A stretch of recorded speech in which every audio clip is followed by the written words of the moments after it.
Hello everyone. Today's video is about why it's almost impossible for a modern person to survive a day in the Wild West. Don't imagine a romantic scene with cowboys playing guitar by a campfire under the stars. In reality, you could die within hours of arriving there, if not from bullets, then from water, disease, or simply because strangers don't like your face. Imagine being thrown back to 1870. In the middle of a small town deep in the niche of the American West. There's no electricity, no phones, no Uber Eats. There's no real law and order, just a sheriff who shot 2 people last week, and no one dares to ask why. You've just stepped off an old freight train, filled mostly with gold prospectors, fugitives, and bootleggers. As you hit the ground, the first thing that hits your nose is the smell of horse manure, sweat, and burnt wood. The air is as dry as sandpaper, and the sun beats down on you as if it wants to roast you alive. Before you can find shelter from the sun, you're met with a cold stare from a 10-year-old kid holding a gun. Not a toy, but a real Colt .45. Here, kids learn to shoot before they can read, and a slip of the tongue can lead to a duel, a deadly midday gunfight that no one will intervene. You're hungry, so you walk into the saloon, the only place that seems crowded. But inside, it's not as friendly as the movies you've seen. A bunch of bearded men are gambling. A girl in a short skirt is pouring drinks diluted with dirty water, and a bartender has a scar across his face. You ask for a glass of water. He smiles and places a glass of yellow water in front of you.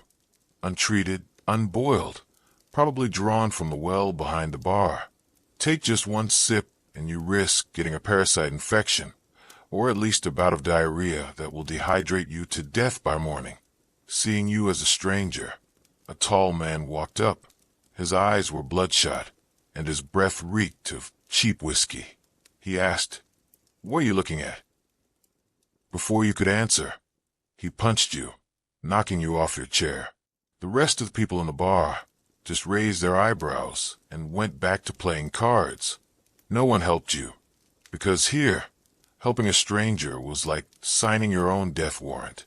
Blood trickles from your lips, your head spins, and the first thing you realize is, there's no hospital, there's no medical station. Want to stop the bleeding? Use gunpowder and a lighter. Want to disinfect? There's alcohol, not to drink, but to pour over the wound and scream in pain. You stagger outside, thinking you have to get out of town as soon as possible, but you have no horse or carriage. The only way is to walk across the desert. Temperatures can reach the high 100s during the day, but drop to the low 50s at night. There's no water, no food, and wild animals like bobcats, coyotes, and rattlesnakes abound. A single bite from a snake could leave you dying in a matter of hours unless the venom is drained quickly, something no one here is willing to do for you. Assuming you survive the afternoon, you still have to find a place to sleep. Lodging, there's none. Most people sleep on the floor in makeshift shelters or close to campfires to keep out wild animals. And you can't sleep without someone watching over you, because robbers come at night, slit your throat, and pick your pockets.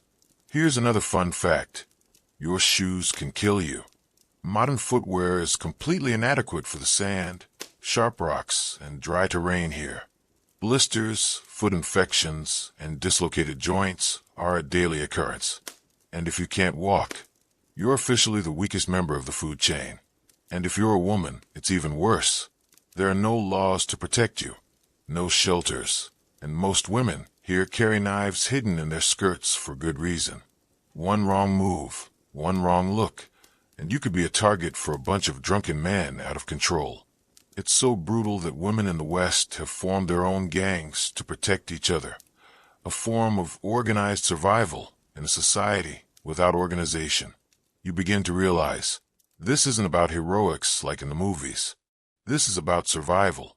This is a niche of people who have no choice but to be more ruthless than their surroundings. And you, a person from the modern world, no matter how smart, strong, or rich, you almost certainly can't survive more than 24 hours without paying with blood, tears, or your own humanity. You think that just by avoiding attention and keeping your distance, you'll be safe and sound? In the Wild West, that idea of staying out is exactly what makes you an ideal target. Because here, people who don't belong to any gang are prey. And the day here isn't divided into hours like it is today. It's divided into before you're discovered and after you're hunted. Suppose after the saloon brawl you find a kind old man who lets you sleep in a shack outside town. Sounds hopeful, right? A few hours later you're woken up by the sound of galloping horses and screams. A group of masked men on horseback, carrying torches and guns, charge toward you. They could be bandits, or they could be a runaway vigilante. They don't need a reason. They just need to act. And if you're a stranger, you've got reason enough to be dragged out, questioned, or worse, hanged from the nearest tree, just because someone said you looked suspicious. Death here does not require a court. It comes from looks, rumors, and the mood of the crowd. Justice is defined by who has more bullets. The next morning, if you survive, you will feel something worse than fear, fatigue.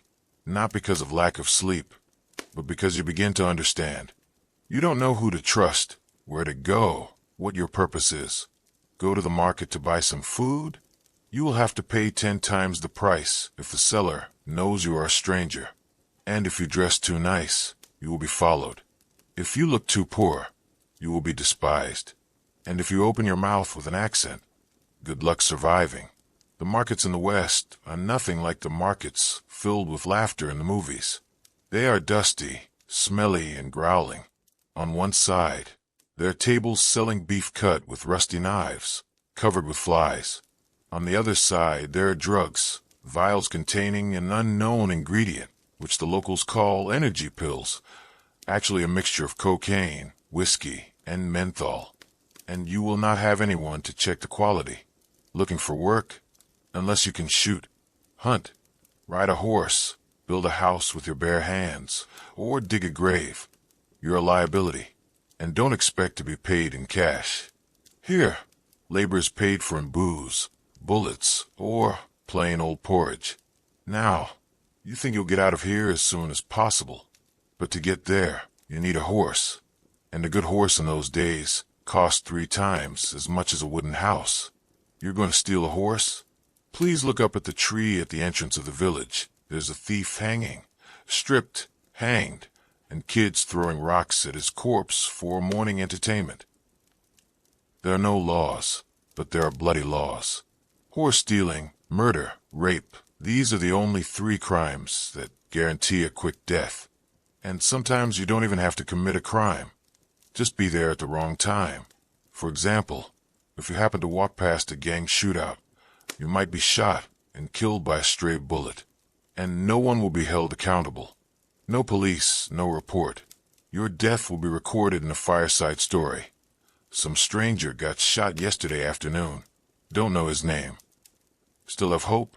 Okay, let's go to the gold mines, where you think there's a chance to change your life. But you're not the only one. It's a paradise of the American dream and a hell of betrayal. People kill each other over a few shiny rocks in a stream. The dead are dumped in ravines, their bodies swollen with flies and insects.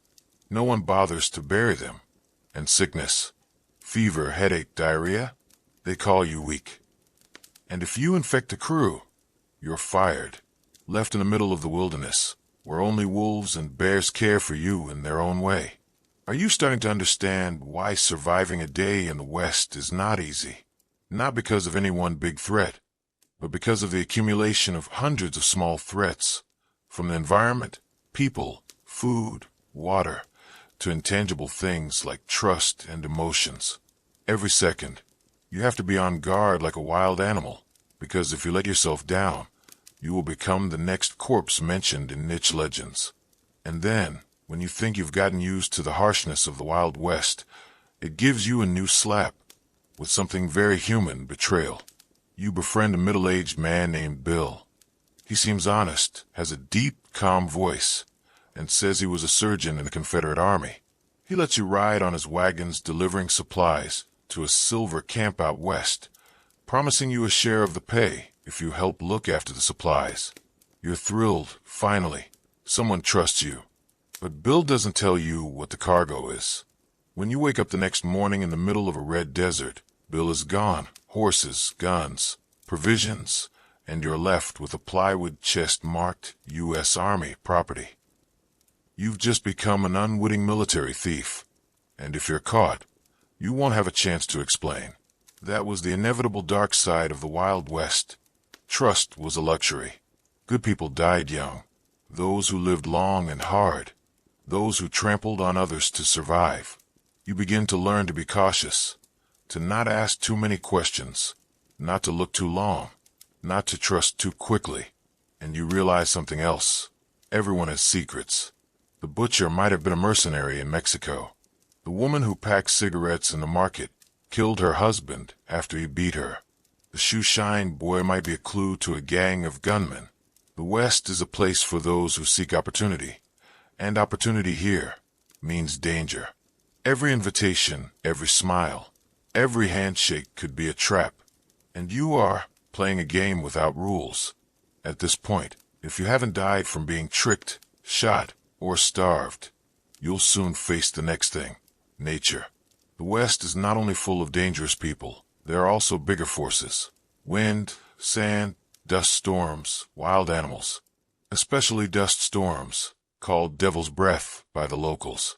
It rolls in like a giant black wall, covering the sky and earth for a few minutes, making you unable to see your own hand.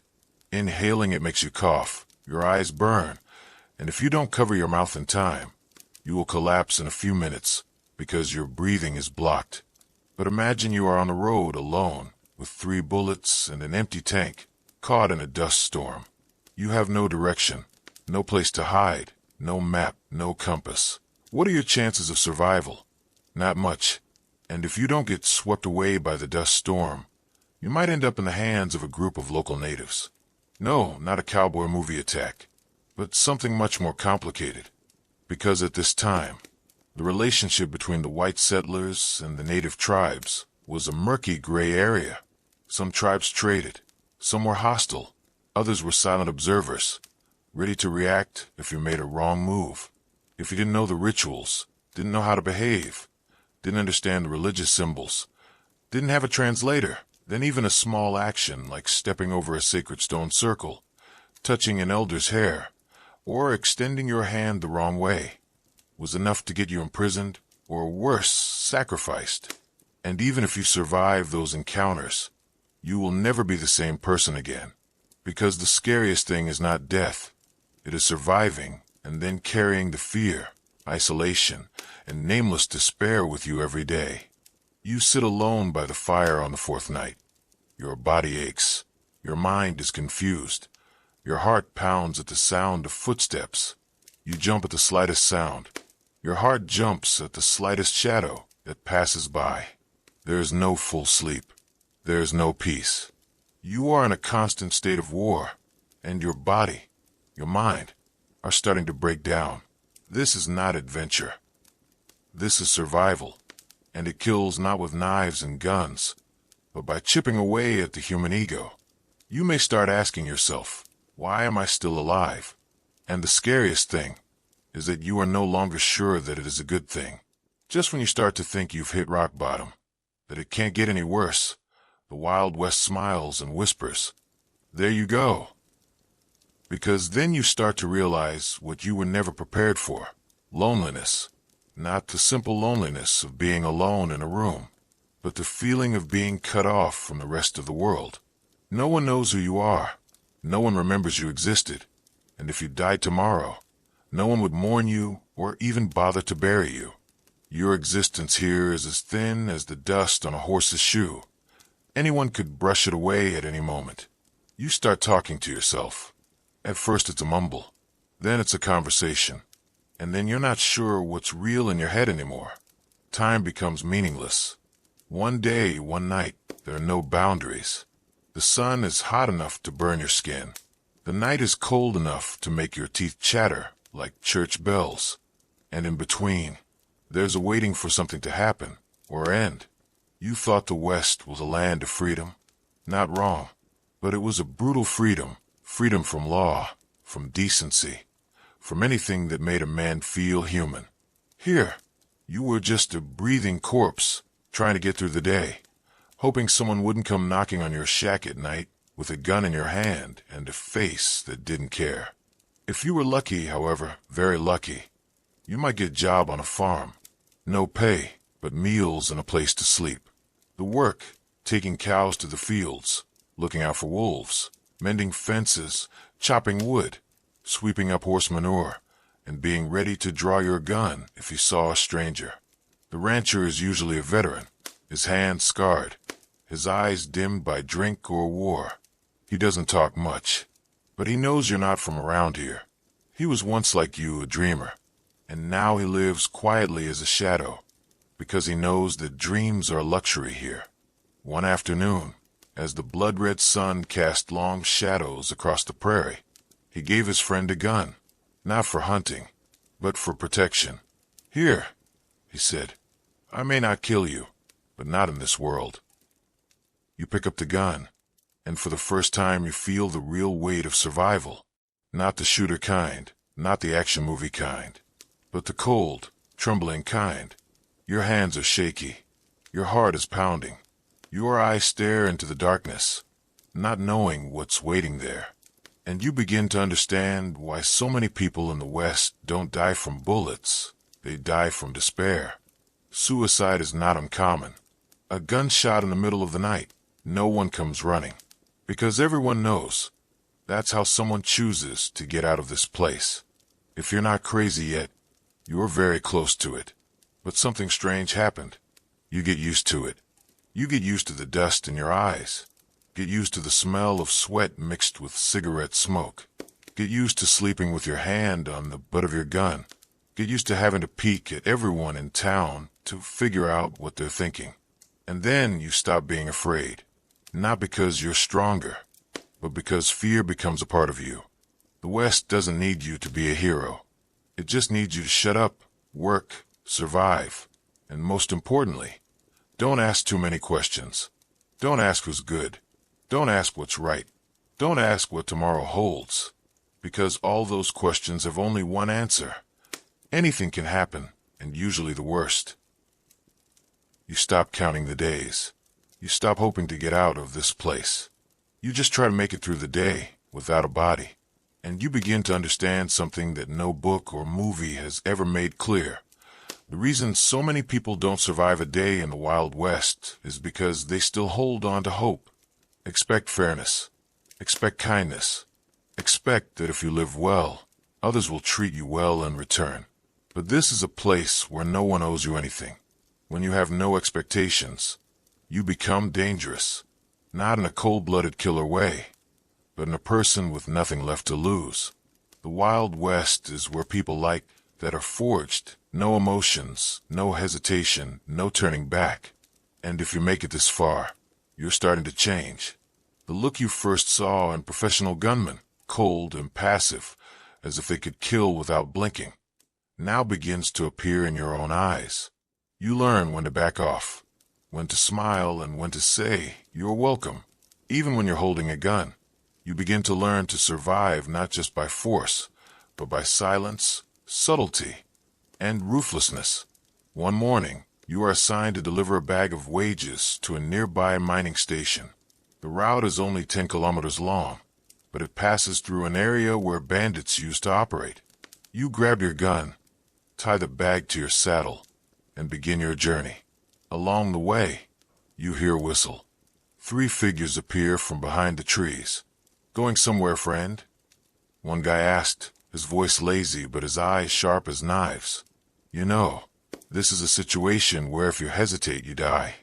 No negotiation, no explanation, just action. You don't remember what happened next.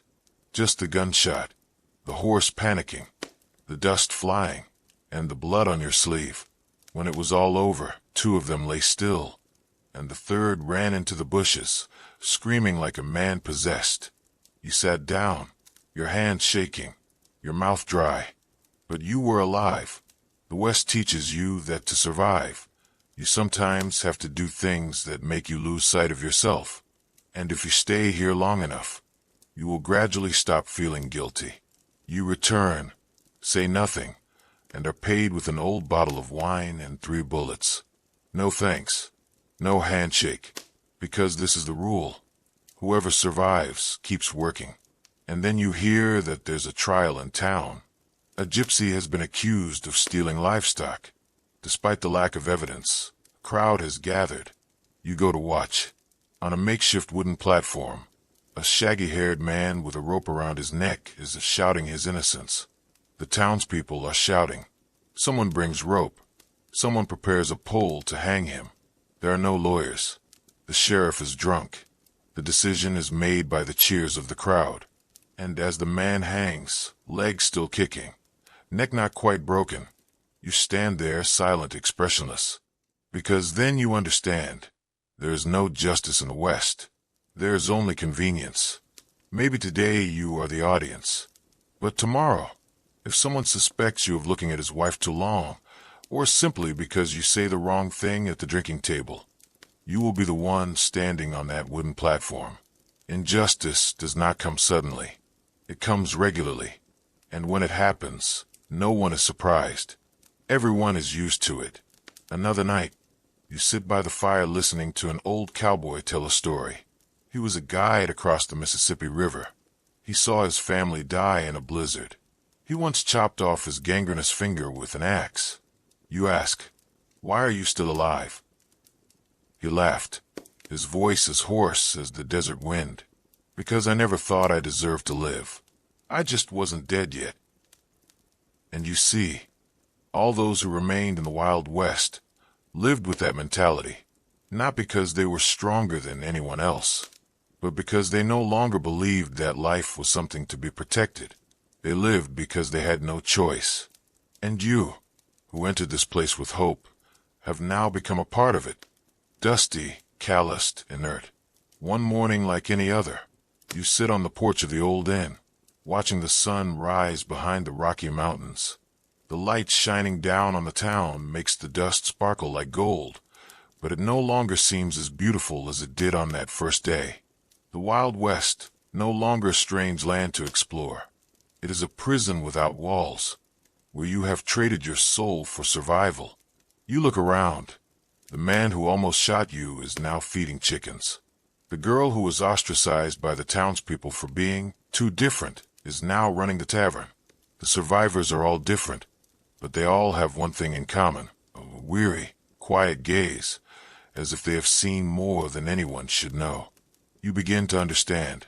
No one lived in the Wild West. They just existed. The danger here doesn't come only from guns, hunger, cold, wild animals, or dust storms.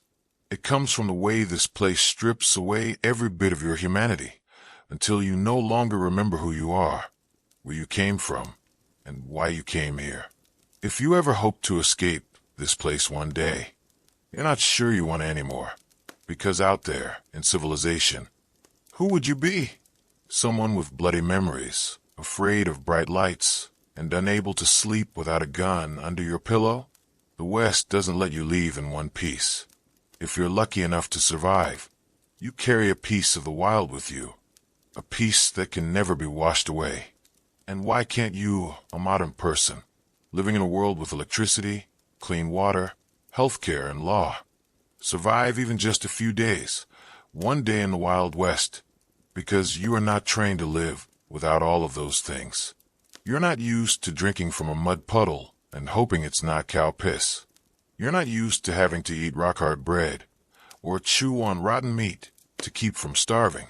You're not used to having to make life-or-death decisions in a heartbeat, or choosing between death and murder. You're used to rules, to the police, to hospitals, to the internet, to maps, to street lights, to neighborhood watch. You're sheltered, and that's a good thing. But it also leaves you vulnerable to a world without barriers. In the Wild West, no one cared what school you went to, what degree you had, or how good your English was. You could be a lawyer, an engineer, a doctor. But if you didn't know how to bind a wound with cloth, start fire with flint, or tell a wolf from a wounded horse. You die like any other fool. And the last thing, perhaps the most painful thing, you cannot survive in the Wild West, not because you are weak, but because you are still human. The West is no place for the good-natured, the fair-minded, and the bloodthirsty. It keeps only those who know how to laugh at betrayal, how to kill before they are killed, and how to bury their bodies without leaving a trace. So if you woke up tomorrow and found yourself in the middle of the desert, with empty guns, no water, and an unknown, hostile or not figure approaching, what would you do? The answer isn't guns or luck. It's, are you willing to give up everything you thought was right to survive?